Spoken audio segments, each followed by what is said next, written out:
Good morning, friends. In my last 2 days, we have studied about Cherry Tree by Ruskin Bond. That poem I had divided into 3 parts, according to stanzas. And the last stanza I taught you yesterday. And the video also I posted on your group. So one of the important thing is that we need to go through brainstorming activity of this poem, Cherry Tree. Okay. So I have here, on the screen, I have given all the answers of all the questions, question and answers. I am going to also explain you the meaning of every question. Okay. So that you can understand it very well. So what about sir, हम notes निकाले क्या करें ऐसे? तो मैं इसका already PDF में या वर्ड में आपके नीचे लिंक में आपको एक पीडीएफ या वर्ड फॉर्मेट में दे दूंगा. आप वो ऑन करके भी ये चीज़ें आपके नोटबुक में लिख सकते हैं. या कोई बच्चे एट ए टाइम, जैसे मेरा वीडियो शुरू है और अभी नोट्स निकालना चाहते हैं, तो वीडियो को पॉज करके भी आप ये नोट्स निकाल सकते हैं. Okay, take a look of first question A1. Find proof from the poem for the following. जैसे ये, तो ये नीचे कुछ find the proof from the poem from the following. The poet has mention different seasons. अगर ये आपको question है कि पोएट ने अलग अलग सीजन्स मेंशन किए गए हैं चेरी ट्री में, इसके लिए क्या प्रूफ है? क्या प्रूफ है इसके लिए? क्या प्रूफ है कि आप संस्कार ज्ञानपीठ समुद्रपुर के स्टूडेंट हो, इस स्कूल के या कॉलेज के? तो ये प्रूफ रहेगा आपके पास आई कार्ड फॉर एग्जाम्पल. तो ये क्या प्रूफ है कि इसके लिए क्या प्रूफ है? The poet has mention different seasons. तो इसके लिए प्रूफ मेरे पास ये है, या हमारे पास ये इसके आंसर्स. समर सीजन मेंशन किया है, वो इस लाइन में मुझे दिखता है. You need to write summer, और उसके लिए एक्सप्लेनेशन आपको यहाँ लिखना है. तो उसके लिए कुछ लाइन्स दिए गए, and suddenly that summer near the end of May. तो ये समर मतलब यहाँ सीजन मेंशन किया गया है यहाँ, इसलिए ये प्रूफ है कि डिफरेंट सीजन्स मेंशन किए गए, उसमें समर सीजन मेंशन किया गया है. तो इसके लिए ये प्रूफ है, ये लाइन. देन मानसून भी मेंशन किया गया है. Monsoon is a rainy season actually. Split it apart and monsoon blight. Blight का मतलब डिसीज. तो ये सेंटेंस में मुझे मानसून वर्ड दिखता है. So it is the proof कि monsoon season is also mention in the poem. Then spring is also season. Next spring I watch 3 new shoots grow. तो ये सेंटेंस भी हमारे पोएम में ऑलरेडी दिया गया है. तो these are all examples which prove that कि there are different seasons mention in the poem. Very simple exercise, you can write it down. Coming to the next question. The poet minute observations of the steady growth of the cherry tree. B number का ये question है. Poet का बिल्कुल minute का observation था उस cherry tree के growth के बारे में. ये कहाँ मेंशन किया गया है चेरी ट्री के पूरे पोएम में? तो ये मेंशन किया गया है यहाँ, the steady growth of a cherry tree shown in this following lines. तो ये लाइन्स है जो आपको लिखने हैं एक्सरसाइज में. I found a tree had come to stay. It was very small, 5 months child, lost in the tall grass running wild.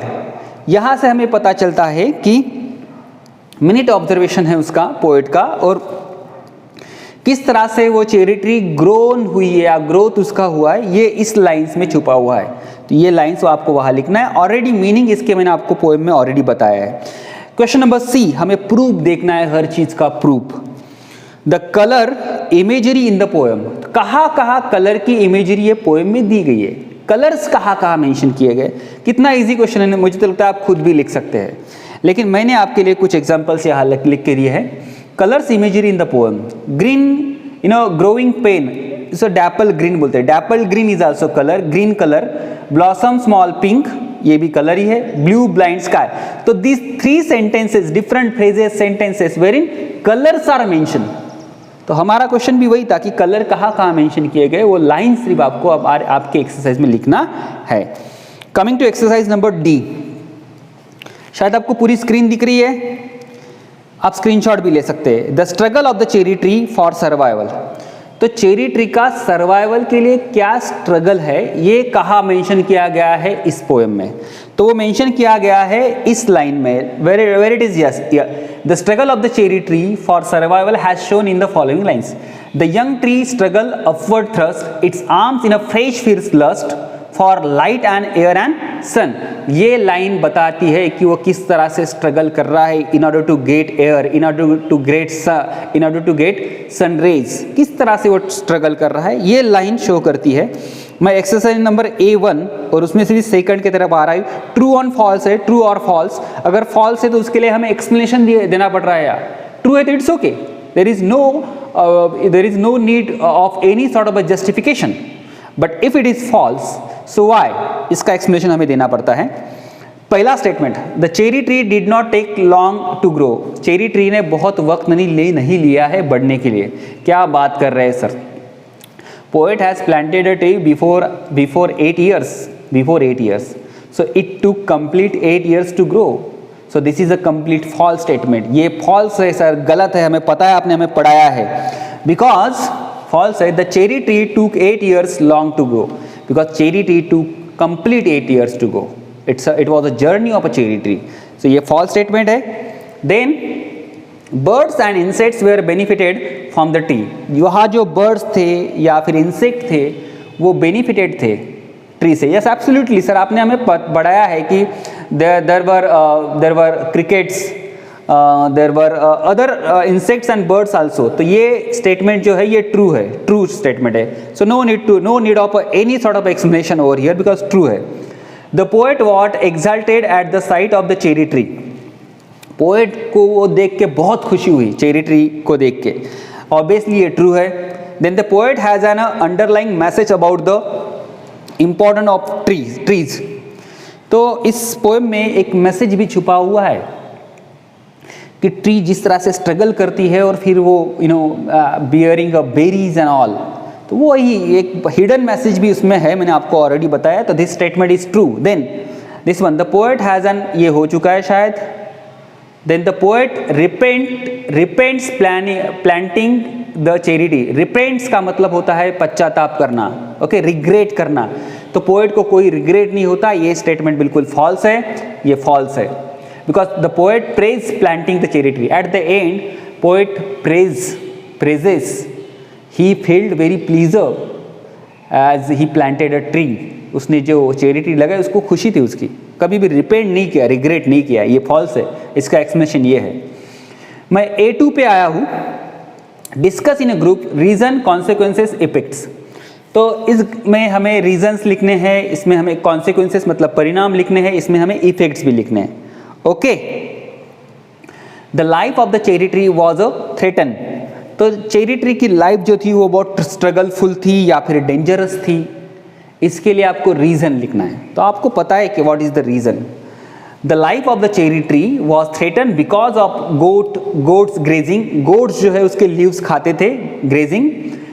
Grass cutters ने उसके पूरे लीव्स को, स्टेम्स को कट कर दिया था। एंड मानसून ब्लाइट के कारण, मानसून के कारण जो डिसीज आता है उसके कारण। तो ये पूरा स्ट्रगलफुल सिचुएशन उसके लिए था, चेरी ट्री के लिए। Then the cherry tree has no leaves and stem. उसको कोई लीव्स नहीं थे, स्टेम्स नहीं थे। इट गेट्स ड्राइड, वो ड्राइड हो चुकी थी। But as the spring arrives new shoots come. और जैसे ही स्प्रिंग सीजन आया तो उसको नए नए स्प्रिंग्स आने लगे। तो ये था, it gets dried, okay. The young tree struggles for light air and sun. तो वो जो यंग ट्री थी, प्लांट था, it struggle for in order to get fresh light, fresh air, वो स्ट्रगल कर रहा था, हमें पता है। तो ये रीजन है उसके पीछे, चेरी ट्री वॉज थ्रेटन। तो these are the reasons I have mention here. Next question, the cherry blossoms. तो चेरी जो है वो ब्लॉसम्स हुई थी, ये बात भी बिल्कुल सही है। उसका जस्टिफिकेशन नीचे दिया गया है। Initially the cherry tree bore मतलब बियर, उसको लगना, बोर जस्ट वन बेरी। पहले तो उसको एक ही बेरी लगी थी। It was not so good, वो बहुत अच्छी नहीं थी। But the next year tree was blossom. तो अगले साल उसको बाहर आया, बहुत ज़्यादा बाहर आना, blossoms. The poet bees moon moth is also an insect and cricket is also insect they are much excited. तो वो जब ब्लॉसम्स आते हैं तो बाकी के जो इंसेक्ट्स है ब्लॉसम के साथ आ जाते हैं, वो भी एक्साइटेड होते हैं। They became the beneficiary of it. तो वो उसके लिए बेनिफिशियरी थे, मतलब बेनिफिशियरी का मतलब उसके लिए वो यूज़फुल थे, वो चीज़ें उनके लिए यूज़फुल थी। जब ब्लॉसम्स आते हैं तो आपको पता है कि फूल आने के बाद भौरे मंडराते हैं लाइक दिस, तो वही चीज़ें हैं उनके लिए, वो मतलब यूज़फुल चीज़ें थी। तो चेरी ब्लॉसम्स, उसके लिए हमने यहाँ रीजंस लिख रहे हैं, यहाँ कॉन्सिक्वेंसेस लिख रहे हैं, उसके बेनिफिट्स लिख रहे हैं। Then a small thought put in an action led to a great achievement. Pick out the lines from the beginning and end of the poem and explain their significance. ठीक है, तो यहाँ वो क्या बात कर रहे हैं कि मतलब एक छोटी सी एक्शन जो पोएट ने की थी प्लांट को सीड को प्लांट करने की, तो वो बहुत बड़ा बेनिफिट दे के गई। ओके, या बहुत बड़ी इवेंट है वो, ऐसे वो बोल रहे हैं। ये हमें कैसे पता चलता है? तो ये इस लाइन से पता चलता है, 8 years have passed since I passed my cherry seeds in the grass। मतलब ये एक्शन बहुत ही लाइटली की थी उसने, he has planted her seeds and forget it। तो ये ऊपर का एक्सप्लेनेशन देने के लिए मुझे नीचे की लाइन लिखनी पड़ेगी, फ्रॉम द पोएम। ओके, तो ये उसका आंसर है, लाइन नंबर 1। फिर this is the normal work that poet did. Then line 2, it was very small 5 month child. तो वो 5 month का एक चाइल्ड था, बच्चा था, मतलब छोटा था, वो प्लांट था, ऐसे वो बोल रहे हैं। Okay, then the tree survive and shown growth struggling in the adverse situation. तो वो 5 साल का बच्चा था और उसने वो बहुत सर्वाइव करने के लिए स्ट्रगल किया, वो स्ट्रगल भी वहाँ मेंशन किया गया है। ये क्वेश्चन आपको एक बार पढ़ना पड़ेगा फिर समझने के लिए। Line 3, next spring I watch 3 new shoots grow। तो नेक्स्ट स्प्रिंग जो उसके आगे का जो सीजन था स्प्रिंग, तो मुझे वहाँ मतलब कुछ शूट्स वहाँ दिखे जो ग्रो हो रहे थे, म्हणजे त्याला वेगवेगळ्या पालवं किंवा फांद्या फुटत होत्या असं त्यांना म्हणायचं आहे। The progress of the tree continues. Then line, ये नीचे वाली line, but richer a cherry tree at my door. तो ये यहाँ ये बोल रहे हैं, but richer by a cherry tree at my door I feel rich because I planted a tree and the tree has grown up now and it is at my door, it is at my home. So glorifies the importance of a cherry of a tree considering himself rich due to tree। तो glorify कर रहे हैं, tree को glorify करके बता रहे हैं कि मेरे पास क्या है, तो मेरे पास चेरी ट्री है मेरे घर में, तो मैं रीच हूँ, ऐसे वो बोल रहे हैं इससे। उसके नीचे की line, that small cherry grown by me. तो छोटी सी चेरी जो मेरे हाथ से बड़ी हो गई, like great achievement as the tree survived and stayed. तो वो उसके लिए बहुत बड़ी अचीवमेंट लगी क्योंकि चेरी ट्री छोटा था, वो बड़ा हो गया, उसको सर्वाइव कर मतलब वो सर्वाइव होके बड़ा हुआ, तो वो बड़ी अचीवमेंट है, ऐसे वो इनको लगता है। ये क्वेश्चन क्या था कि छोटे छोटे लाइन में बड़ा बड़ा मीनिंग छुपा हुआ है, तो वो लाइंस मैंने यहाँ लिखी है और उसका मीनिंग भी नीचे लिखा हुआ है, यह आपको भी लिखना है, यही क्वेश्चन था ये। A3 एक्सरसाइज की तरफ मैं जा रहा हूँ और ये एक्सरसाइज हमें क्या बताती है? The cherry tree has inspired the poet to compose the poem. Such poems describing nature of aspect of a nature are called nature poems. Find out some expression from the poem that find out elements of a beauty of nature. तो इस poem में nature का बहुत बड़ा depiction या description दिया गया है। तो ये नेचर पोएम है क्या? अगर ये नेचर पोएम है तो कौन से नेचर में तो नेचर वाले एलिमेंट इस पोएम में दिए गए वो हमें लिखने हैं। किस चीज़ के कारण हम बोल सकते हैं कि ये नेचर पोएम है या नेचर के बारे में बताने वाली पोएम है, तो उसके एक्सप्रेशंस नीचे दिए गए, लाइन बाय लाइन दिए गए हैं। इन the poem the following references shows that elements of a beauty of nature. तो ब्यूटी ऑफ नेचर के क्या क्या एलिमेंट्स इस पोएम में दिए गए हैं, तो वो यहाँ दिए गए हैं। Number 1, next spring I watch 3 new shoots grow। तो मैं नेक्स्ट स्प्रिंग में नए सीजन में मैं वहाँ कुछ उसको नए ब्रांचेस आ रहे हैं या फिर लीव्स आ रहे हैं, ये देख रहा हूँ, ये भी नेचर को इंडिकेट करता है। Made a miracle from a green growing pain. Green growing pain का मतलब क्या होता है? जो ट्री ने जो पेन बेयर किया है, जो पेन उन्होंने सहा है ट्री ने, और उसके बाद वो बड़ी हुई है, तो वो मिरेकल ही है एक्चुअली, ऐसे वो बोल रहे हैं। तो ये भी नेचर के बारे में बता रहे हैं। But richer by a cherry tree at my door, so I feel richer because cherry tree at my home. तो ये भी चेरी ट्री का रेफरेंस है, मतलब ये भी नेचर के बारे में बता रहे हैं। राइपन्ड एंड ज्वेल्ड इन द सन। तो वो जो बेरी लगी थी ना, वो कैसी थी? वो राइपन्ड थी, मतलब वो पूरी पकी हुई थी और ज्वेल जैसी दिखती थी वो सन में।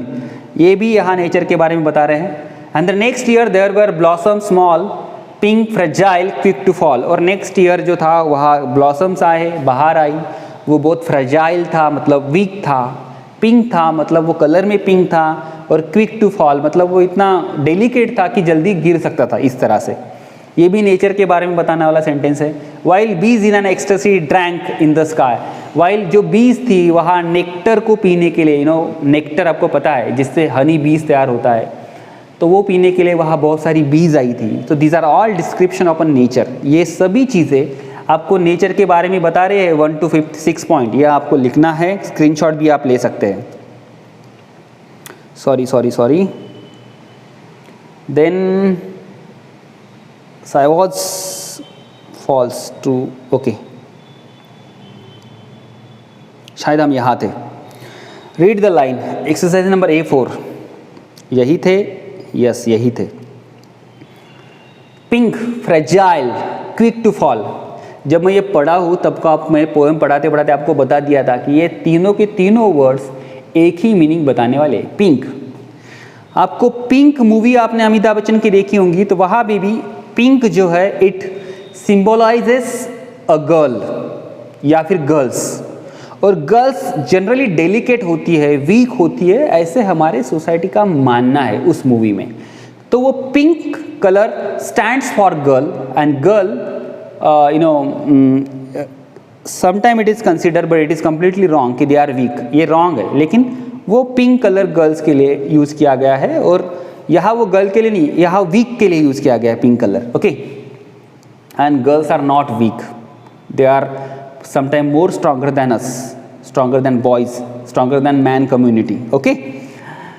सो pink, fragile, quick to fall, इसका मतलब क्या दिया गया है सर? पूरे के पूरे, एक्सक्यूज मी, ओके, तो ये पूरे के पूरे पोएम में क्या दिया गया है? तो notice the arrangement of the word in the line, they move from healthy to delicate. तो वहाँ से वो अरेंजमेंट उसकी की गई है वर्ड्स की। वीक तो है, लेकिन सबसे ज़्यादा वीक, फिर कम वीक, फिर और कम वीक, और फोर और कम वीक, इस तरह के उसकी अरेंजमेंट है।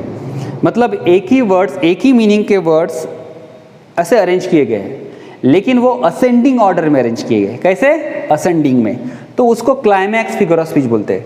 This figure of speech is called climax. मैंने आपको बताया पोएम पढ़ाते पढ़ते, वेयर सक्सेसिव वर्ड्स, मतलब आने वाले वर्ड्स एक के बाद फ्रेजेस या सेंटेंस हो, are arrange in ascending order, are arrange in ascending order of importance. तो असेंडिंग ऑर्डर ऑफ इंपॉर्टेंस में उसको अरेंज किया गया है। Here the cherry blossom turns pink, ripens and is ready to be picked. तो यहाँ बता रहे हैं कि वो ब्लॉसम जो है वो पिंक हो चुका है, और फिर उसके बाद राइपन्ड हो जाएगा, और उसके बाद रेडी टू बी पिक्ड, और फिर वो मतलब रेडी हो जाएगा, लाइक। तो ये तीनों चीज़ें वही मेंशन कर रही है। पिंक हो गया मतलब वो डेलिकेट ही है, फ्रेजाइल मतलब जब वो पक जाता है तो वो और भी ज़्यादा डेलिकेट हो जाता है, मतलब और भी ज़्यादा वीक हो जाता है, एंड क्विक टू फॉल, जब वो पूरा पक जाएगा तो नीचे गिर जाएगा, लाइक। तो असेंडिंग ऑर्डर में ये आइडिया यहाँ मतलब ऑर्डर लगा हुआ है, ऑर्डर ऑफ इंपॉर्टेंस जो है वो असेंडिंग ऑर्डर में लगा हुआ है यहाँ, ओके। तो उसी तरह से हम इसको समझ सकते हैं, okay. Sorry to disturb once again, मैं एक्चुअली स्क्रीन पे पढ़ा रहा हूँ आपको ये मोबाइल के, तो वो बंद हो जाता है। Then this is climax. I told you, I have already explained you in the poem. This is the explanation that you need to write in the examination. Let us see another examples. There are few other examples of alliteration and antithesis also. So sir alliteration का examples आपने बताया हमें, तो हम लिख सकते हैं, आप खुद भी लिख सकते हैं, लेकिन मैंने आपको ऑलरेडी यहाँ रेडीमेड कुछ लिख के दिया है। It arms in a fresh fierce lust, a consonant sound F. देखो यहाँ यफ रिपीट किया गया है, तो it's a alliteration. Consonant sound must be there. Sound cannot be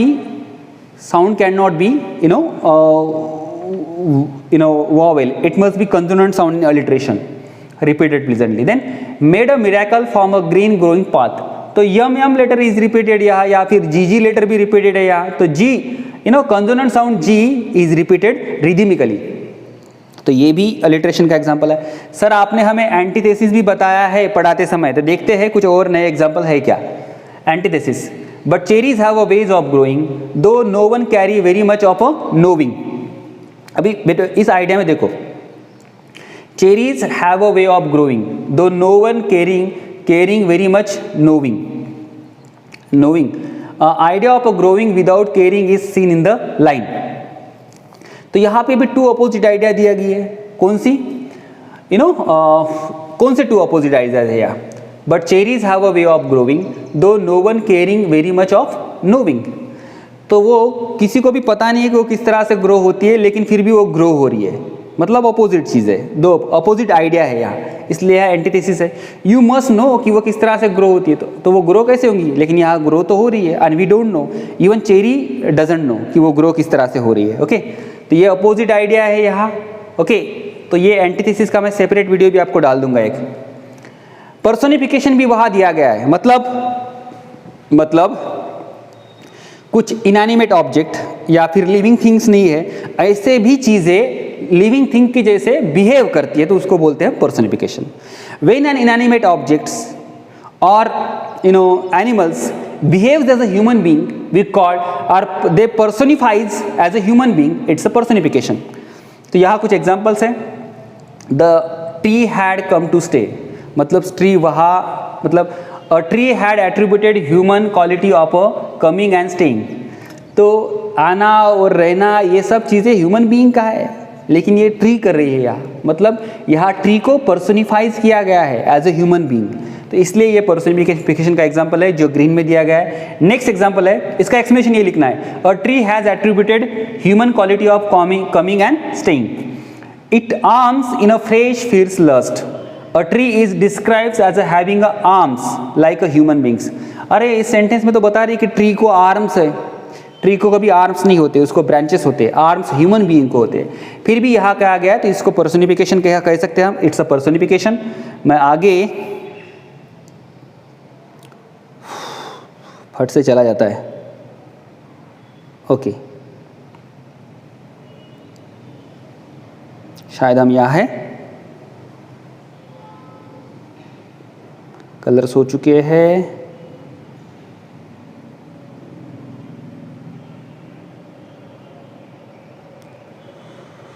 okay, ये हमने देख लिया है. इस एक्सरसाइज का नेक्स्ट वाला एरिया, मतलब जो है पोर्शन अभी हम देखने वाले हैं. Exercise number A5. Cherry tree is a narrative poem. Features that make it a narrative poem are given below. Justify with the proper examples. ये चेरी ट्री जो है, ये पूरी की पूरी पोएम नैरेशन में लिखी हुई है, नैरेटिव है. मतलब कोई ना कोई इसको बता रहा है कि क्या हो रहा है, कैसे हो रहा है, नैरेट कर रहा है चीज़ों को. नैरेट, कथा, हम स्टोरी को नैरेट करते हैं ना, उसी तरह से नैरेट कर रहा है. तो ये नैरेट कर रहा है, ये नैरेशन है. इसके लिए हमें एग्जांपल बता दिए सर. हमें बता दीजिए कि एक रियल में नैरेटिव पोएम है. किस चीज़ों से हमें पता चलेगा कि ये नैरेटिव है? तो इन चीज़ों से पता चलेगा कि वो नैरेटिव है. Point number 1, poem has a beginning, middle and and. तो पोएम को बिगिनिंग है, मिडल है और एंड है. जनरली नैरेशन में ये तीन चीज़ें होती है. It begins with a planting of a cherry seeds. It survives overcoming adversities and the end blossoms. तो ये चीज़ें इसमें हुई है. उसको प्लांट किया गया, उसने स्ट्रगल किया, फाइनली ब्लॉसम्स मिले हैं, फ्रूट्स मिला है, लाइक. ओके, तो ये चीज़ उसमें रहने वाली है. तो पॉइंट नंबर 1 आपको लिखना है, very important. Okay, then different places are mention. और अलग अलग प्लेसेस को भी मेंशन किया गया है. नैरेटिव पोएम में प्लेसेस को भी मेंशन किया जाता है.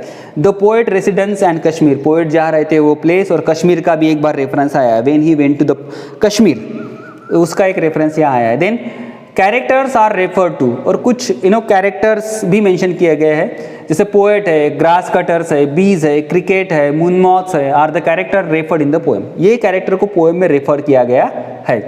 Then D, accidents are arrange in a sequence. Accident को सीक्वेंस वाइज अरेंज किया गया है. The activities and the growth of a tree given in the sequence. तो जिस तरह से उसकी ग्रोथ हुई है, जो जिस चीज़ें उसने वो स्ट्रगल किया है, वो चीज़ें भी अरेंज किया गया है. सीजन्स को भी पर्टिकुलरली अरेंज किया गया है उसमें. Then there is a dialogue between the poet and the reader of the characters of the poem. तो उसमें डायलॉग्स भी दिए गए हैं. बहुत बार पोएट हमसे बोलता भी है, तो वो कहाँ दिया गया, वो लास्ट में देखो बताते हैं कि must I have a tree of my own. I said I found a tree that had come to stay. Next spring I watch 3 new shoots grow. ये किसको बता रहे हो? पोएट. कि मैंने एक प्लान किया है ट्री, उसको शूट्स लगे हुए. ये किसको बता रहे हैं? ये रीडर को बता रहे हैं. तो it's a way of narration. उसी को नैरेशन की स्टाइल बोलते हैं. नैरेशन मतलब एक आधी बात बताना, मतलब जो चीज़ हो रही है उसके बारे में कोई बता रहा है तो it's called narration. Then yes, praise night and stars and tree. और एग्जाम्पल उसमें है, it is a time bound poem, it deals with a particular time of the year and show different changes in atmosphere and the tree. It's a time bound period, all these things are happened with in 8 years। तो वो चीज़ें उसमें ही दिखाई गई है with in time में।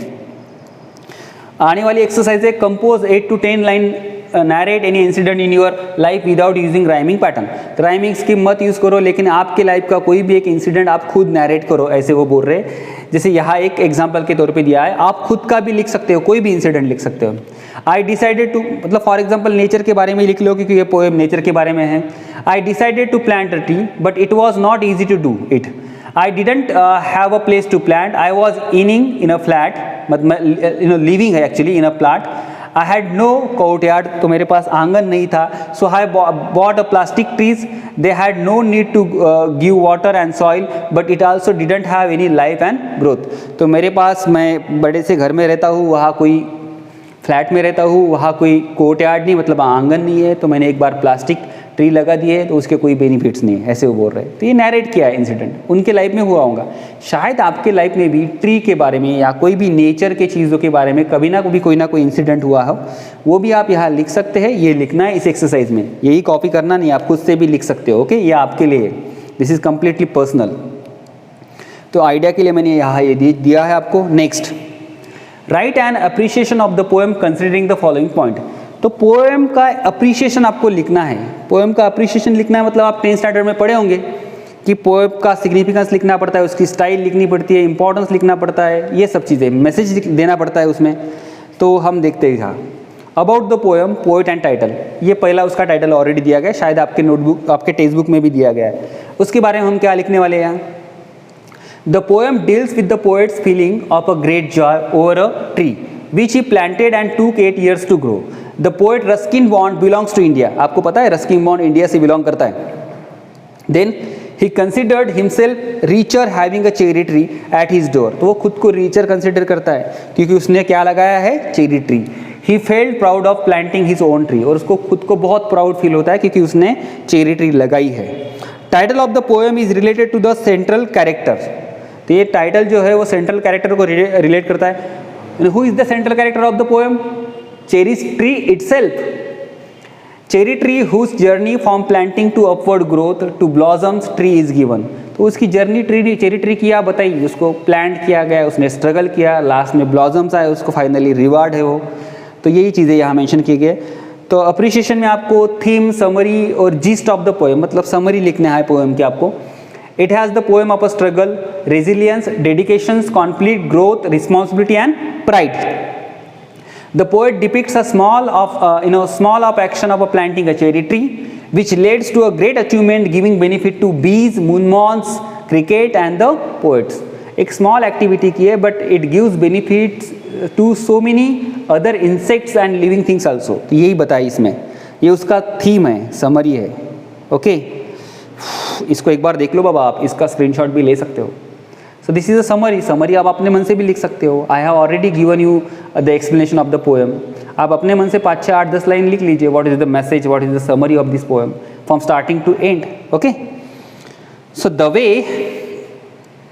We have done with brainstorming activity of the poem called cherry tree by Ruskin Bond. सभी चीज़ों को आपको मस्त लिख के रखना है। इसके ऊपर और एक हमारी टेस्ट होंगी। चलो, ये पूरे नोट्स आपको मिल जाएंगे, नीचे मैं लिंक दे दूंगा, तो आप वो देख के भी पढ़ सकते हैं। मेरा एक्सप्लेनेशन देखना है आपको। 11th स्टैंडर्ड के एडमिशन हमारे यहाँ शुरू है साइंस के, तो आप यहाँ आके एडमिशन कर सकते हैं। ओके, और हमारे इस तरह से ऑनलाइन क्लासेस शुरू है। हर टॉपिक पे टेस्ट यहाँ होती है, तो आपको आपके दोस्त को भी इन्फॉर्म करना है in order to get admission. Okay, we are already too late to get admitted somewhere just because of a COVID-19. So this is the right time to join somewhere. So we are running actually online classes and I am your teacher of English. This is my first lesson. I begin with poem. शायद मैं आपको हल्का फुल्का grammar भी पढ़ा सकता था, लेकिन मैंने पोएम से शुरुआत की। चलो, शायद इस पे मेरे 3-4 वीडियोस ऑलरेडी हो चुके हैं, आप अपने दोस्तों को भी शेयर कर सकते हैं, आप खुद भी पढ़ सकते हैं। कुछ डाउट्स हो तो मेरे पर्सनल व्हाट्सअप नंबर पे भी आप पूछ सकते हो। ओके, बहुत सारे बच्चों ने लास्ट टाइम मुझे टेस्ट सेंड किए, मुझे बहुत अच्छा लगा। सब लोग टेस्ट वगैरह सेंड करते रहो, पढ़ते रहो, घर में रहो, एंजॉय करो। Thank you so much.